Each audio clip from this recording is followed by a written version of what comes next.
Hi everyone, welcome to 2 Minute Analysis of Utkarsh Small Finance Bank। Bank के results 9 नवंबर 2024 को out हुए थे। Results आने के बाद बैंक सेलिंग प्रेशर देख रहा है।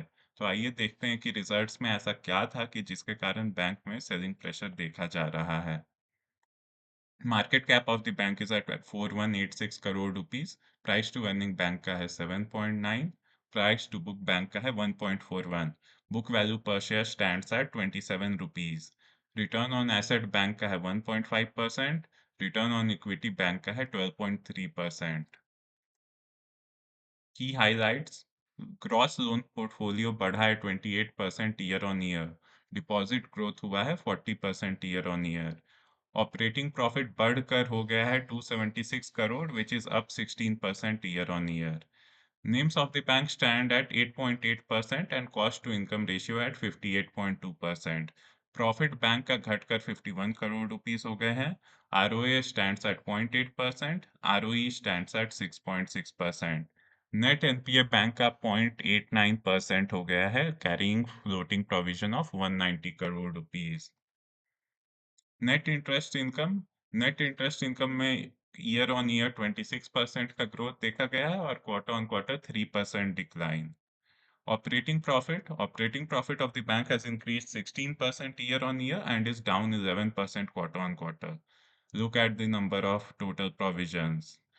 टोटल प्रोविजन 83 करोड़ से बढ़कर हो गए हैं 208 crore, up 150% year on year and 67% quarter on quarter.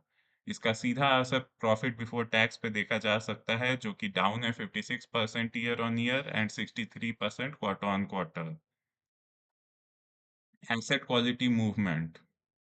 तो यहाँ हम देख सकते हैं कि एनपीएस जो हैं, ग्रॉस एनपीए वो 476 करोड़ से बढ़कर 719 करोड़ रुपीस हो गए हैं।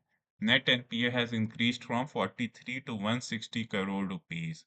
सो we can say that bank ने एसेट क्वालिटी फ्रंट पर काफी खराब परफॉर्म किया है। Opening gross NPA at start of Q2 FY25 was 476 crore. Additions during the period हुए हैं 356 crore. So fresh loans which have entered into NPA stand at 356 crore, जो कि डबल है पिछले क्वार्टर के कंपैरिजन में। Upgrades and recoveries don't account to much value. Closing gross NPA है 719 crore. So gross NPA now stands at 3.9% from 2.8% a quarter earlier, and net NPA stands at 0.9%, which was 0.3% a quarter back. SMA 1 and 2% में भी increment देखा गया है। It was 2.6% earlier, now it stands at 4.4%। So bank का asset quality में काफी stress देखा जा सकता है, इतना तेज growth in NPA. So bank has really disappointed on the asset quality front, can't emphasise it much. Micro banking asset quality में भी आप देख सकते हैं कि एसएमए 0, एसएमए 1, एसएमए 2, एनपीए सारे में स्ट्रेस देखा जा सकता है। सारे क्वार्टर ऑन क्वार्टर नंबर्स बढ़े हुए हैं। FY25 guidance, loan book growth guidance was 30% earlier, now it stands at 18 to 20%। अगर आपका एनपीए में इतना इंक्रीमेंट होगा तो बैंक को लोन ग्रोथ को तो घटाना ही पड़ेगा। Credit cost of the bank was 2%, guidance was 2% before, now it stands at 3.5 to 4.5%। मतलब बैंक फ्यूचर में क्रेडिट रिस्क देख रहा है, जिसके कारण क्रेडिट कॉस्ट बढ़ा है। Cost to income ratio guidance has now been revised to 57 to 60%। Return on asset का गाइडेंस रिड्यूस कर दिया गया है to 1%, which was greater than 2% earlier। Return on equity guidance was 18% earlier, which has been reduced to 7%। तो profitability के front पे ये ROA और आरओई के कारण सीधा इम्पैक्ट पड़ेगा जो इन्होंने रिड्यूस किया है।